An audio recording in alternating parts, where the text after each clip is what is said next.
interested to know if you could maybe talk a few more sentences about like what um, what kind of sound world you were going for, like musically, like how did Yeah. you, what was your process in trying to create, write a piece that would then translate to all of this kind of analysis of the voice of the instrument and the voice of my Yeah. voice as well. Yeah. That's a great question. Um, so I think, as I kind of probably you can tell from the composer's note, I do have a kind of long-term interest in voices and in text and like musicalizations of that and just kind of sonic aspects of voices and text. And I think so the first time I ever worked with like doing the kind of like analytical work on voices was a string quartet that I wrote in like 2014, where I like two of the members of the quartet are always playing like formant values of vowels. And I take them from this lovely recording of the poet Seamus Heaney reading a poem of his. So sort of two members of the quartet are they're quite strictly playing these formant values, and the other two, I'm sort of like creating harmony around that, sort of like encasing it in my own setting. And that was the first time that I had ever sort of like made myself work with kind of like strict external material like that. And it was a bit of a revelation for me. I'd always worked in like a very intuitive way, just like what I'm hearing, whether I'm working at the keyboard, whether I'm working, I'm a failed like sixth grade, seventh grade violinist. So, I can hack through some stuff myself.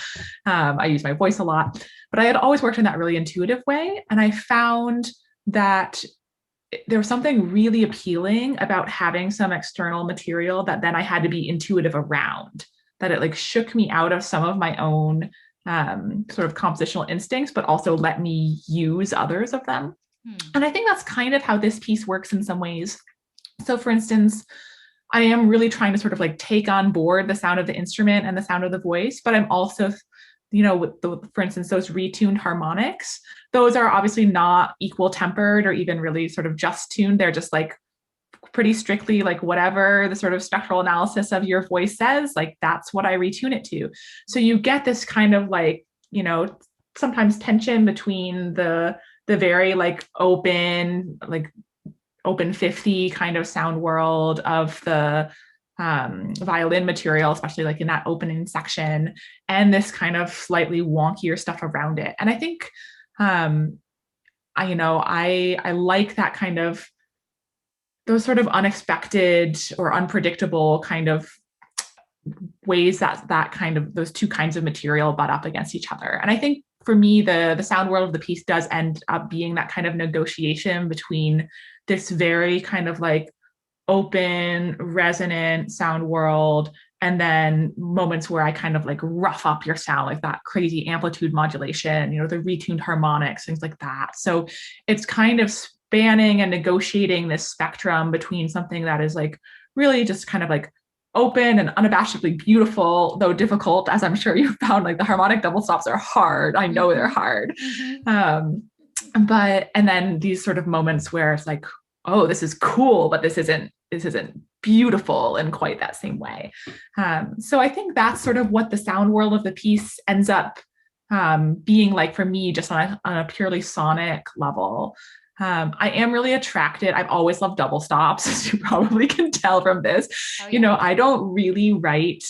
I don't write solo music for monophonic instruments without electronics. Like I will not write an oboe solo. I will not write a clarinet solo unless I can have electronics. And I maybe that's a little bit of a cop out of mine, but I just without the possibility of some harmony, I don't get excited about the music.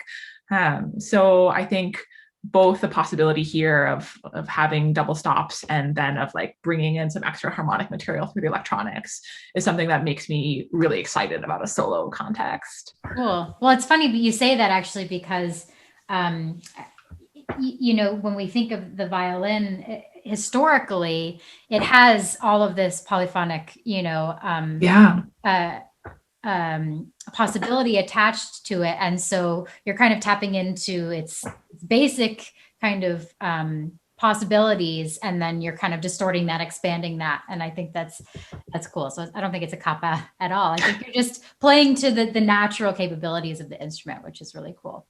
Yeah. Yeah. No, definitely. There's such a rich history of polyphonic stuff for violin. Yeah.